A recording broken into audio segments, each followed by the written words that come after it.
Merci. La parole est maintenant à Madame Catherine Morin-Desailly du groupe Union centriste pour 6 minutes. Merci Madame la Présidente, Monsieur le Ministre, mes chers collègues.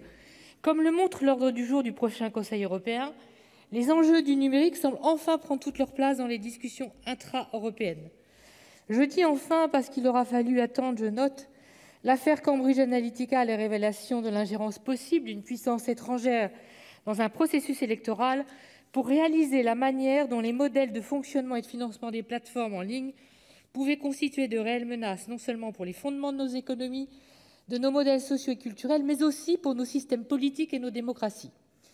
La crise sanitaire, de son côté, a mis en évidence l'importance de la maîtrise du numérique dans toute une série de domaines clés, qu'il s'agisse de la logistique et des transports, de la cybersécurité ou encore des données de santé, ainsi que la nécessité de développer une autonomie stratégique européenne en la matière. Je me réjouis donc du virage qui a été pris sous l'impulsion de Thierry Breton, commissaire européen au marché intérieur, qui dit que l'Union doit en finir avec la naïveté qui a marqué jusqu'ici son action dans le domaine des technologies. En effet, nous devons, Monsieur le Ministre, être lucides sur les mesures et nouvelles réglementations à prendre. En matière de souveraineté, il est temps de passer du discours aux actes et d'avoir une stratégie cohérente. Pardonnez-moi de le dire, à commencer par chez nous, où d'un côté, nous avons un ministre de l'économie qui a fait de l'harmonisation fiscale son cheval de bataille, et il a bien eu raison. Et de l'autre, une espèce de résignation et des abandons permanents de souveraineté. La gestion du Health Data Hub, confiée sans état d'âme à Microsoft, au prétexte fallacieux qu'il n'existait aucune entreprise française à la hauteur, est le dernier et inquiétant symbole de l'incapacité qu'il y a eu jusqu'ici à ce que nous fassions face aux défis politiques, industriels et juridiques des GAFAM. Si l'harmonisation fiscale post-Brexit doit être une priorité, il nous faut avant tout une stratégie de développement industriel de ces technologies défensives, mais surtout offensives. Nous devons aider les entreprises de ces secteurs à se développer en Europe, en particulier aider les PME à devenir des acteurs internationaux. Ce n'est pas, bien entendu, à l'État de créer ces technologies, mais il doit en accompagner les acteurs en orientant ces marchés vers les PME innovantes dans les secteurs éminemment stratégiques comme la santé connectée, l'énergie, la maîtrise de l'environnement et les transports. Avec l'Internet des objets, des milliards d'objets connectés, ces secteurs représentent les filières de demain.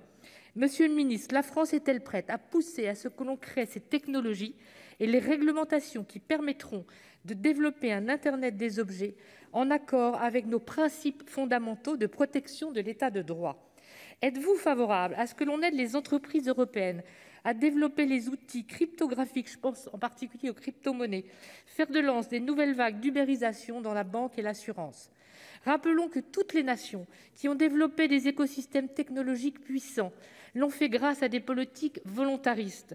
Le Small Business Act de 1953 a permis aux PME américaines innovantes d'obtenir d'emblée des contrats fédéraux et locaux. Ces mécanismes d'achat et d'aide publique intelligente sont à l'origine des plus grandes réussites américaines, comme celle d'Elon Musk avec Tesla. Bien entendu, des projets communs doivent être identifiés au niveau européen, notamment en matière d'infrastructures et de capacités critiques numériques. La France soutient-elle activement cette démarche et est-elle prête à jouer un rôle important dans sa mise en œuvre? Qu'en est-il de la mise en place de capacités de stockage et de traitement des données sur le territoire européen sans risque d'intervention extraterritoriale ni d'ingérence dans les données à caractère privé, personnel ou de nos entreprises, toutes devenues un actif stratégique majeur? Certes, le RGPD a constitué une avancée considérable, mais son articulation avec le Digital Services Act, le Digital Market Act et la proposition de règlement sur la gouvernance européenne des données visant à faciliter leur accès, leur partage et leur réutilisation au sein du marché unique doit absolument être précisée. Autre sujet, le développement particulièrement rapide et inventif de la cybercriminalité qui est extrêmement préoccupant. La Commission européenne et le Service européen pour l'action extérieure ont présenté une nouvelle stratégie de cybersécurité, également destinée à protéger les réseaux et les systèmes d'information, ainsi que les utilisateurs de ces systèmes et les personnes exposées à la cybermenace. Aucune vulnérabilité n'est permise pour la 5G, nous dit Thierry Breton. Cette dimension doit être pleinement intégrée dans le programme numérique que prépare la Commission. Le sujet sera-t-il effectivement abordé en ce sens au prochain Conseil ? Notre commission des affaires européennes m'a chargée de suivre avec notre collègue Florence Blatrix-Contat la définition d'un cadre européen de responsabilité des grandes plateformes du numérique. Propagation des contenus illicites ou préjudiciables, vente de produits contrefaits.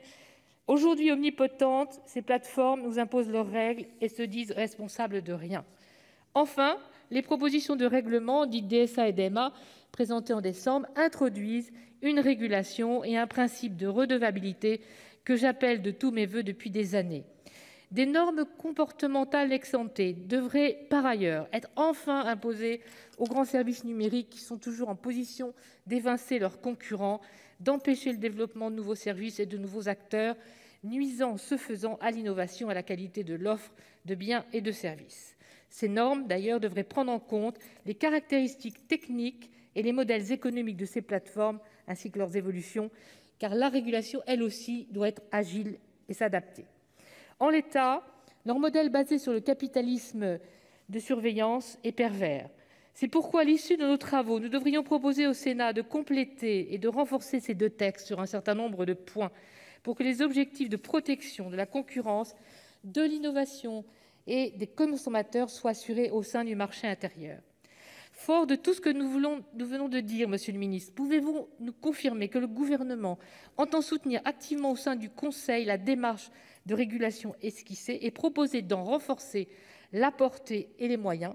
Pourra-t-il veiller à ce que, accompagnée d'une politique industrielle enfin digne de ce nom, elle débouchera sur un cadre effectif début 2022 ? Tel est, semble-t-il, le bon cap pour une boussole numérique. Je vous remercie de votre attention et de vos réponses. Merci, chers collègues. La parole est